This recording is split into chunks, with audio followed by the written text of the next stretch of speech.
Hi there guys, welcome to another video that's not really something you're used to seeing, and it is my mug, which I'll try and keep as little as possible of on the show. 1,000 subscribers. I'm really pleased. I don't know what this looks like, by the way, because I'm doing it on my phone and I can't see the screen because it won't record in both ways, so it's just going to be in one part. I'll do it this way. Shed video, shed tour video. Everything else is a bit of a mess at the moment because the extension stuff's going on, so I would give you a full tour, but it doesn't really look very nice. I've got all my brewing stuff out ready for tomorrow's bottling of that, and then we'll go into the shed and I can stop making you look at my face. So here you go. This is where it all happens. This is where I spend ridiculous amounts of hours a week. So as you come in on this lovely bit of bar that was removed from the social club I used to drink in when it closed down, I got to steal it. Most of my manuals. This is a 158 manual. See, some of these I get are in an awful condition. So, sorting through those. What have we got underneath that one? That is the 60. So there's the class 60 underneath that. And then underneath that, for those of you that watched my class 92 video, so that's all of that and all of that. So I wasn't lying when I said it was big. The rest of them are just my normal ones. 37, 37s, ETS, 302, 253s, 254s.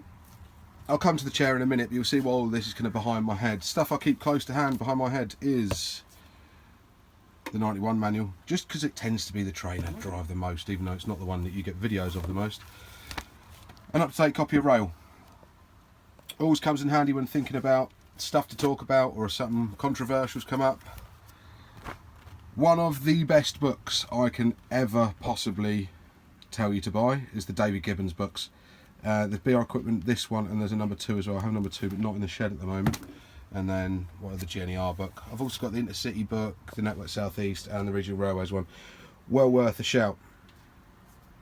Just keeps you up to date with things, doesn't it? Right, layout. Fire extinguisher, incredibly helpful. Never had to use it, thank God. Couple of lines. This sort of relates to another part of me. I'm a big gamer of all sorts of games. The patches, that whole wall actually is filled, but the patches you see missing are where I've taken games off the wall to go and play them. But we'll start with the setup. Under here, and this weird foam stuff you see here is just actually not only just to deaden the sound from the sound of the shed sides and stuff that bounces back, it's also incredibly comfy for my arms up on this lovely hand-built desk. So this is actually 2 IKEA cupboard doors. They look like that. They're a high gloss one that I've got as just a test, more of a prototype more than anything, and it's sort of stuck with it. And underneath that is my lazy boy, which is the recliner, so I can climb in, stick that all out, and then you've basically got where I spend all my time making your videos. It's more comfortable than sitting at a desk. I find sitting at a desk hideous.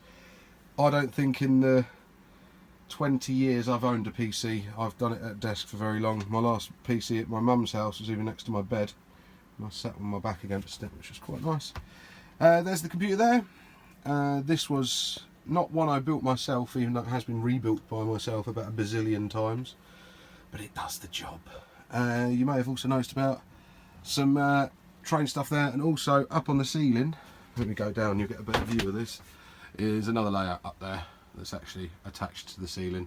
No, it doesn't run on magnets or anything, but it comes down quite easily. It's just for testing and running in stock on, really. This lamp I've got up here is only in here because I realised how dark it was in here without, but I will show you how dark.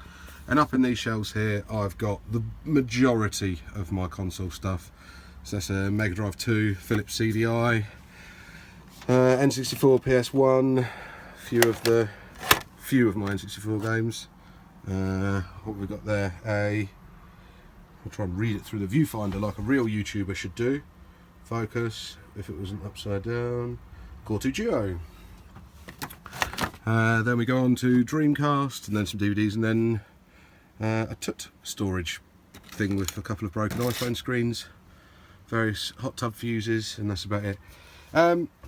What you might not know about my videos, I quite often, or sometimes I've told you, have a little second man or second girl in the cab with me, and they sit in this chair that was retrieved from our old car before it went to the scrapyard in the sky. Those there are literally just to block off that window, by the way. Nothing particularly fancy.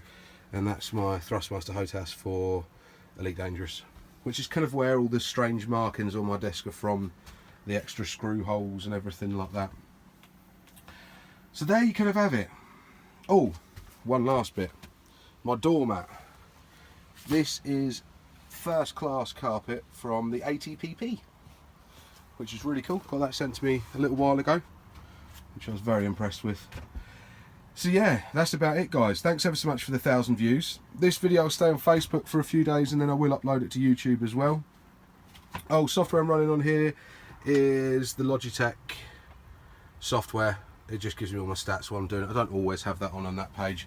I also use that to flick between some info. If I'm making videos and you hear me be quiet for a second, it's usually because I'm tapping on that trying to get some info for you. And that's just, it is an iPad, it's just in a waterproof case, because of being most of the time near water. So yeah, thanks to the 1,000 videos. Some of you have been out there have been absolutely awesome. I'll do a proper 1,000 subscriber video, and thank all those people that really need thanking, but most of you know who you are anyway. All of you should know who you are, because you all do need thanking, all 1,000 of you. I'll turn the light off and show you what it's like dark, because I know somebody will just say, what's it like when it's like this? And this is how I do it all the time. I don't ever play with the light on. Strangely, I like the dark. So that would be it. So you see I've got the fairy lights up there that just give it a little bit of ambient light. My headphones pulsing over there, and the red on the keyboard and mouse matches. I know it's a bit of a gimmick, but I really like it. I've got different setups for different games and things. It just makes me know what I'm doing, really. So once again, guys, thanks ever so much, and I'll catch you again soon.